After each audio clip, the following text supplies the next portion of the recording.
Muy bien. Pues en este breve video me gustaría hablar un poco del modelado en el diseño.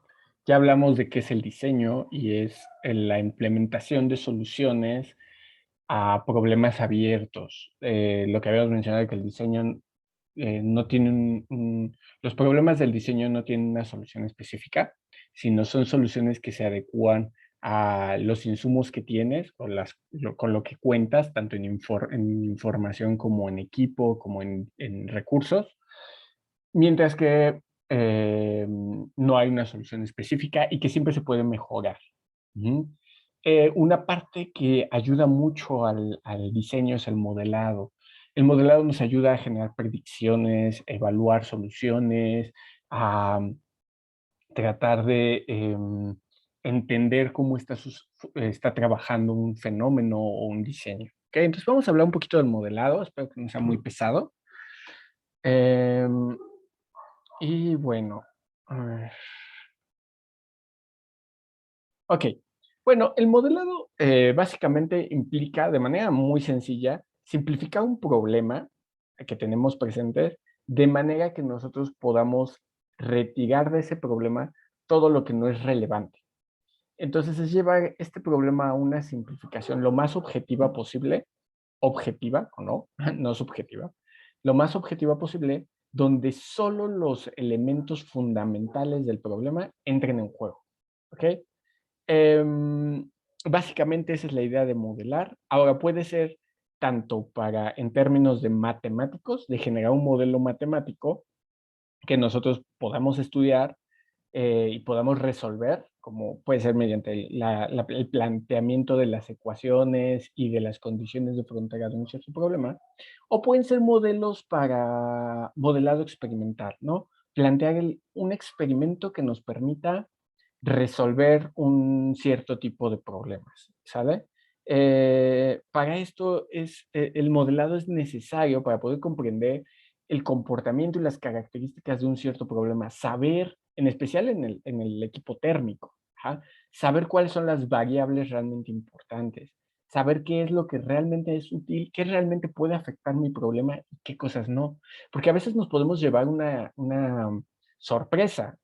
Me encanta el ejemplo del péndulo, ¿sale? Voy a dibujarlo rápidamente aquí, donde yo planteo la existencia de un péndulo y pues si nosotros modelamos el comportamiento de este péndulo, pues como que el instinto nos dice que la oscilación va a depender de la masa del péndulo.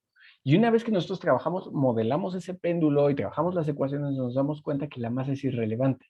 En realidad, el comportamiento del péndulo depende de la longitud del péndulo y de la gravedad, no de la masa. Entonces, este tipo de cosas suceden una vez que nosotros ya planteamos el modelo. Nos ayuda a entender realmente qué es lo importante. Y esto, pues, naturalmente va a influenciar el diseño y nos va a permitir tener diseños más eficientes o de mejor calidad o diseños pues, más efectivos para nuestra solución o quizás con insumos más económicos. Ajá. Entonces, bueno, aquí es bien importante tener, hablando desde modelado, desde el sentido del diseño de equipo térmico, es bien importante tener un entendimiento físico, ajá, del fenómeno. Entender qué está pasando con el fenómeno físicamente, ¿ok? Entonces, bueno, ¿cuáles son las características del modelado? Bueno, primero tenemos que distinguir que existen dos tipos de modelado, el descriptivo y el predictivo. El descriptivo, pues básicamente como su nombre lo dice, trata de entender cuáles son las características fundamentales de un fenómeno. ¿Qué son, cuáles son los principios que subyacen o que definen el comportamiento de un cierto fenómeno? Ajá. Tratan de entender el fenómeno. Mientras que el predictivo, pues bueno, como su nombre lo dice, trata de anticiparse y ver qué sucederá con el fenómeno si yo propongo tal o cual condición. Ajá. El modelo predictivo pues se utiliza mucho, por ejemplo, el uso de ecuaciones matemáticas que tratan de plantear, por ejemplo, pienso en, no sé, aquí les pongo, el qué pasa si yo tomo un metal caliente y lo sumerjo en agua fría. ¿Qué le va a pasar? ¿Cómo se va a dar la transferencia de calor? ¿Cómo va a salir? ¿Cómo va a enfriarse el material? ¿Por qué zonas va a trabajar? Mientras que, por ejemplo, el modelado descriptivo, en el mismo fenómeno puedo plantearlo, pero yo necesitaría ver, ok, cuáles son las reglas de la transferencia de calor, qué variables están implicados, qué conocimiento tengo que saber, cosas como la conductividad térmica, la capacidad calorífica, todo esto son variables que aparecen cuando yo hago un modelado descriptivo. Y cuando yo hago un modelado predictivo, yo puedo saber cuánto tiempo voy a necesitar para que se enfríe el material, em, desde qué temperaturas o cómo va a afectar la diferencia de temperaturas, qué pasa si yo subo más la temperatura del metal antes de introducirlo al fluido, etc. ¿Ok? Entonces, durante el modelado aparecen cierta información, nosotros tenemos que ir planteando ciertas cosas, como pueden ser quizás condiciones de frontera, como puede ser quizás la masa de control, qué masa voy a utilizar. Y esto no escapa al modelado experimental. En el modelado experimental, mientras que quizás en el modelado matemático o computacional yo planteo ecuaciones de gobierno, en el modelado experimental yo tengo que plantear, bueno, cuáles son las características del fenómeno. Y esto me lleva, ajá, a que pues nosotros tengamos que entender cuáles son estas características del modelado. Los resultados del modelado. Muchas veces, por ejemplo, en el modelado matemático, pues a veces es importante que entendamos ciertas características de las matemáticas. Suena tonto, pero así es. Por ejemplo, que nosotros necesitamos tantas ecuaciones como variables. Muchas veces sucede que tratamos de implementar el modelado matemático y no nos damos cuenta que en realidad nos faltan ecuaciones y queremos resolver un problema de 3 variables con 2 ecuaciones, lo cual es imposible. Entonces, siempre implica que nosotros veamos, echemos mano de qué sabemos. Ajá. Em, Muchas veces por eso el modelado descriptivo es importante para que nosotros podamos ver qué está sucediendo. Y una vez que el modelado descriptivo es superado, pues yo, aquí desde mi perspectiva personal, siempre se requiere primero el modelado descriptivo y luego el modelado predictivo. Hasta que nosotros entendamos cómo funciona un fenómeno, nosotros podemos arriesgarnos a proponer nuevas condiciones. Ajá. Lo mismo sucede en el modelado experimental. Cuando nosotros planteamos un experimento, necesitamos obligatoriamente saber, pues, cuáles son los aspectos importantes del fenómeno, qué puedo despreciar, qué no puedo despreciar, cómo voy a medir. Ese es un gran problema en el modelado experimental, la metrología. Sí, yo puedo plantear un experimento genial, pero si no sé cómo voy a medir ni qué voy a medir, pues es inútil. ¿Sale? Entonces, una parte fundamental del modelado experimental es entender qué vas a medir y cómo lo vas a medir. Entonces, por eso, les repito, el conocimiento físico es la base principal para el modelado, para tener un modelo satisfactorio, para poder entender los mecanismos, ¿sale? Entonces, bueno, em, técnicas, aquí en el modelado entran un montón de técnicas, pueden ser modelados de distintos tipos. Por ejemplo, existe los análisis de escalas, los análisis dimensionales, la similitud, el análisis de similitud, los experimentos que son válidos, a veces qué nos conviene más, si hacer un modelo experimental o un modelo numérico o tratar de solucionarlo de manera matemática, las propiedades con las que nosotros estamos jugando. Por ejemplo, hay una condición muy interesante, es que en la transferencia de calor muchas veces se trabaja con la conductividad térmica, pero esta conductividad térmica puede o no ser constante. Entonces nosotros tenemos que saber si en las condiciones de trabajo nuestra conductividad térmica va a ser constante. Puede que en realidad no lo sea y nosotros nos arriesgamos a tratar de resolver un problema con una conductividad térmica variable utilizando constantes. Entonces, ¿qué va a suceder? Que pues nuestro modelo, nuestras predicciones no van a ser adecuadas. Lo mismo puede pasar con la viscosidad o con características como el tiempo de relajación. Es más, tan solo pensar el cómo voy a medir la viscosidad de mi fluido, cómo voy a medir su tiempo de relajación o la conductividad térmica que tiene. Eso en sí mismo puede ser un problema. Entonces, es bien importante que cuando nosotros saltemos al modelado, podamos especificar qué variables me importan y qué variables em, puedo despreciar. Ajá. Entonces, aquí algo que es bien importante es que podemos separar casi tres, en tres paquetitos, el modelado numérico. Esto generalmente está ligado al modelado matemático, pero esto normalmente aparece porque con lo que nosotros trabajamos en el diseño de equipo térmico es a veces trabajamos con ecuaciones que no se pueden solucionar. Y no se pueden solucionar no porque no tengamos las ganas o no tengamos el conocimiento, sino porque su naturaleza las hace muy complejas. Esto pasa especialmente cuando trabajamos con fluidos.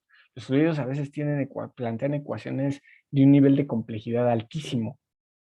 Entonces, pues cuando nosotros trabajamos con esto, es importante simplificar el problema lo suficiente y saber en qué punto ya no podemos simplificar más y ya no vamos a tener una solución que llamamos analítica, una solución mediante las matemáticas puras. Y es ahí donde entran las computadoras y podemos obtener soluciones numéricas o soluciones experimentales. Un ejemplo que me encanta de esto es la turbulencia. La turbulencia, si ustedes si hacen un estudio bibliográfico, van a ver que hay un montón de experimentos de turbulencia. Se han publicado trabajos incontables acerca de los fenómenos experimentales de turbulencia, pero trabajos numéricos hay menos y trabajos de soluciones analíticas hay muchísimos menos. Esto es por la complejidad del fenómeno. ¿Ok? Entonces, es importante que nosotros analicemos siempre qué herramientas podemos y qué herramientas no podemos. Y también veamos que a veces los análisis experimentales, pues necesitamos como los resultados experimentales echarles una manita. Me pongo aquí 3 gráficas de resultados estadísticos, o más bien resultados experimentales de la conductividad térmica con el cambio de temperatura. Y vemos cómo, por ejemplo, para la transferencia de calor y el flujo. Por ejemplo, en la última gráfica donde vemos el flujo o el cambio de flujo conforme incrementamos la presión, pues sí nos da una hermosa línea, ¿no? Una función perfecta donde todos los valores se ajustan. Mientras que cuando vemos la transferencia de calor con el cambio de temperatura, pues ahí vemos que no se ajusta tanto y que la función pues nos tenemos que arriesgar a proponerla. Igual con la conductividad térmica, vemos que hay ahí una tendencia, pero la tendencia no es un valor exacto, ¿sale? Entonces, ese tipo de análisis es bien importante, o ese tipo de, perspe- pe- de perspectiva y de visión es bien importante, ¿ok? Siempre necesitamos validar. Esto es un problema en sí mismo, porque muchas veces se proponen modelos que suenan muy bonitos en el papel, o diseños que aparentemente están muy bien, pero al momento que nuestro modelo lo ponemos a trabajar, nos damos cuenta que no es capaz de predecir los resultados conocidos. Eso es bien, bien importante. Siempre tenemos que tener un piso. Esto se vuelve esencial cuando nosotros hacemos un modelado, por ejemplo, especialmente cuando trabajamos con modelado numérico y experimental, pero el analítico no se salva.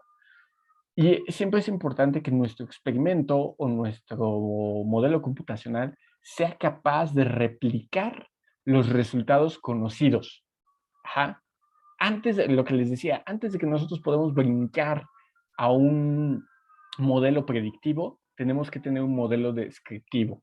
Es decir, nosotros tenemos que nuestro modelo tiene que ser capaz, nuestro programa de computadora o nuestro modelo matemático tiene que ser capaz de reportar o recuperar los resultados que sabemos que ya existen, ¿sale?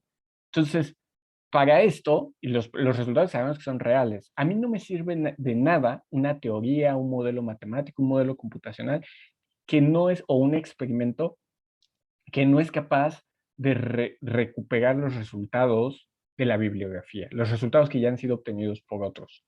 Siempre tenemos que ser capaces de recuperar esos resultados. Una vez que nosotros lo hacemos, entonces ya podemos comenzar a predecir, a ver qué va a pasar. Entonces, esto es bien importante porque, claro, muchas veces sucede que tenemos modelos computacionales, sobre todo pasa mucho con los computacionales o los experimentales, que el modelo sí se ve muy bonito y trabaja súper bien y el programa es rapidísimo, pero al momento que tratamos de recuperar algún resultado existente, resulta que es imposible y es porque algún factor en nuestro modelado no es el adecuado, ¿sale? Me gustaría aquí nada más mencionar que hay varios tipos de modelo, ya lo habíamos platicado, pero por ejemplo tenemos modelos analógicos, modelos matemáticos, modelos físicos y modelos numéricos. Cada uno tiene sus características. El modelo analógico son donde nosotros buscamos un análogo a nuestro fenómeno. Me encanta, por ejemplo, el ejemplo de la transferencia, el ejemplo, ¿no? Podemos tomar como ejemplo la transferencia de calor, el problema de conducción de calor a través de un material. Se puede hacer de manera analógica al comportamiento de las resistencias eléctricas. De hecho, es algo que muchas veces los estudiantes en licenciatura, cuando se topan primero con conducción de calor, creen que la conducción de calor se puede resolver perfectamente únicamente con resistencias. Y si bien eso no está del todo mal, no es suficiente, ¿ok? Entonces, pero sí ayuda para ciertos casos. Va a haber casos donde nosotros simplemente hacemos un modelo analógico, decimos, bueno, este comportamiento lo puedo tener en una resistencia, en un circuito eléctrico, resuelvo el circuito, pues ya tengo mi solución. Algo similar, por ejemplo, con los sistemas electromecánicos, donde podemos utilizar circuitos LCR, es decir, circuitos con capacitores, inductores y resistencias, para modelar fenómenos como la vibración mecánica, donde tenemos amortiguadores, donde tenemos elementos elásticos. Entonces, hay un análogo entre el circuito eléctrico y la vibración mecánica.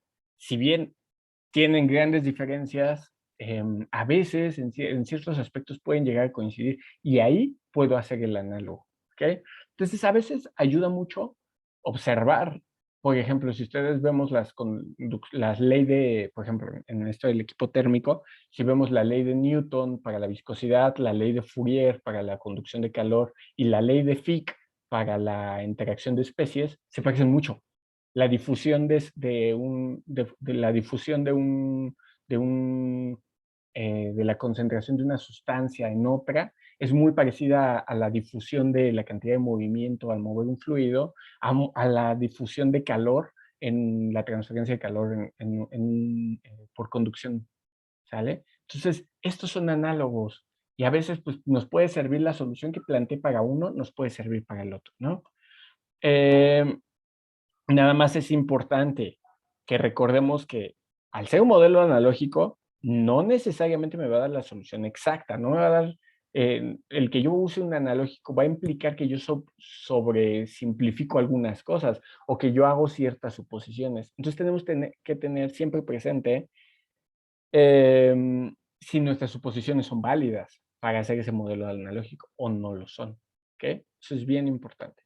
Los modelado físico, pues esto es más que nada en cuanto a la simplificación de nuestro fenómeno, es tratar de reducir, pues en la medida de lo posible, las características que son despreciables o no de un fenómeno. Por ejemplo, ¿no? El fenómeno de la transferencia de calor, pues, sí, la transferencia de calor en un auto, pues quizás yo lo puedo sobresimplificar y pensar que es una tubería. Es muy curioso, ¿no? Pero cuando se estudia la transferencia de calor en seres humanos, pues muchas veces podemos suponer que el ser humano es un rectángulo grandote o un cilindro grande y con eso ya podemos analizar un fenómeno de convección. Ajá, o sea, cualquiera diría, oye, un ser humano no es un cilindro. Sí, pero quizás para fines matemáticos y fines del modelado y hacer una aproximación, pues sí. Nada más recordemos que en el modelo físico estamos haciendo una reducción del modelo real. Ajá, estamos sobresimplificando. Esto puede, les repito, esto puede ser, por ejemplo, tanto experimental como modelado matemático, como modelado computacional.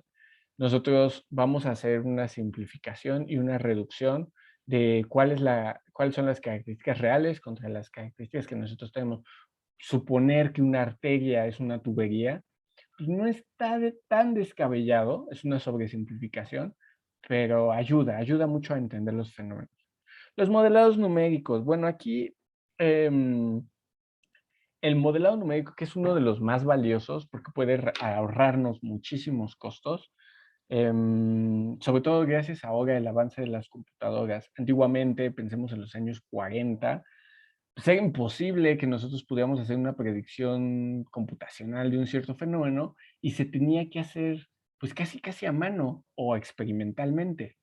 Entonces no había una forma era muy tardado y muy costoso analizar una cierta solución. Con el paso de los años, pues, las computadoras se hacen cada año más rápidas. Entonces, eso nos ayuda a que nosotros podamos hacer soluciones más robustas, proponer más variables, considerar más aspectos del fenómeno y de esa forma solucionarlo. Ahora, ¿qué necesita siempre un modelo, un modelado computacional o un modelo numérico?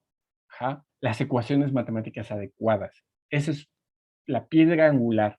Sin el análisis matemático adecuado, un modelo computacional ni siquiera se puede construir.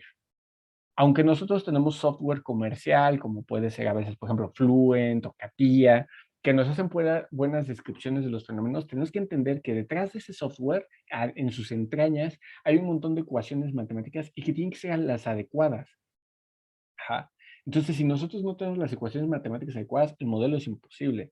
Luego tenemos que utilizar métodos analíticos. Pensemos que entre más ecuaciones, más variables, más condiciones tenga que introducir a mi fenómeno, pues, ¿qué va a suceder? El costo de procesamiento, porque la computadora tiene que hacer operaciones y eso toma tiempo. Es imposible que las computadoras no procesan datos en tiempo cero. Ajá, necesitan un tiempo. Así sea el proceso más sencillo del universo, como simplemente sumar uno más uno, eso toma tiempo. Entonces, más operaciones, más variables, más características, más parámetros, implica más procesamiento.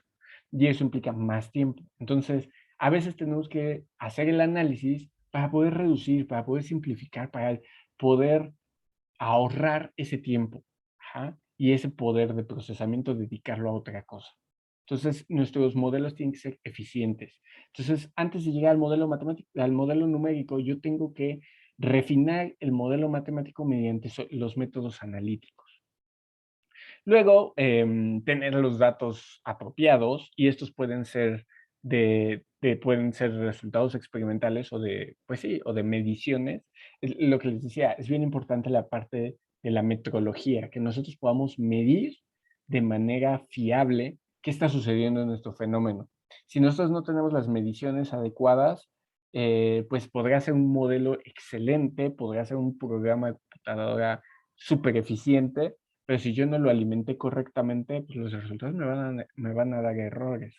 Esto, por ejemplo, podemos pensar en el caso del clima, donde los modelos matemáticos son súper refinados. Los climatólogos usan modelos matemáticos increíblemente refinados, modelos computacionales súper poderosos, computadoras muy robustas, con mucho poder de procesamiento, pero a veces la naturaleza matemática de los fenómenos y la limitación para medirlos, medir fenómenos como la presión, la velocidad del viento, pues es a veces hasta físicamente casi imposible poder medir con una precisión perfecta una de estas variables y eso va a generar divergencias o diferencias entre los resultados del modelo computacional y los resultados de la realidad. Ujú. Es por eso que resulta a veces tan difícil predecir fenómenos como el clima. ¿Ok? Entonces, esto tiene que ver con los datos con los que estamos alimentando y los datos experimentales que se tienen. El modelo matemático, del que hemos estado hablando, y el último que quería mencionar. Bueno, el modelo matemático es el donde se presenta el desempeño y las características de un sistema. Pues nosotros planteamos un montón de ecuaciones matemáticas que nos permiten describir un fenómeno. Este resulta, como ya lo había mencionado, es la base para los modelos numéricos y por ende para las simulaciones. Básicamente es, nosotros partimos de un fenómeno y nosotros vamos planteando las ecuaciones matemáticas que sean capaces de representar ese fenómeno. Y esto de la mano con el análisis y las simplificaciones adecuadas. ¿Ok? El modelo matemático es en lo que muchas veces invertimos más tiempo porque puede ser la clave entre hacer un modelo computacional bueno o uno malo, tener una solución correcta o una incorrecta. ¿Sale? El modelo matemático es fundamental, la piedra angular del diseño en la ingeniería. ¿Sí? Aunque si bien el modelo experimental es súper valioso y sin él no podríamos hacer nada, el modelado matemático es el que nos va a dar las herramientas para terminar de entender los fenómenos. ¿Ok? Entonces, bueno, vamos a dejarlo hasta aquí y en la siguiente sesión vamos a platicar un poquito más acerca de este modelado matemático. Cuídense mucho y hasta luego.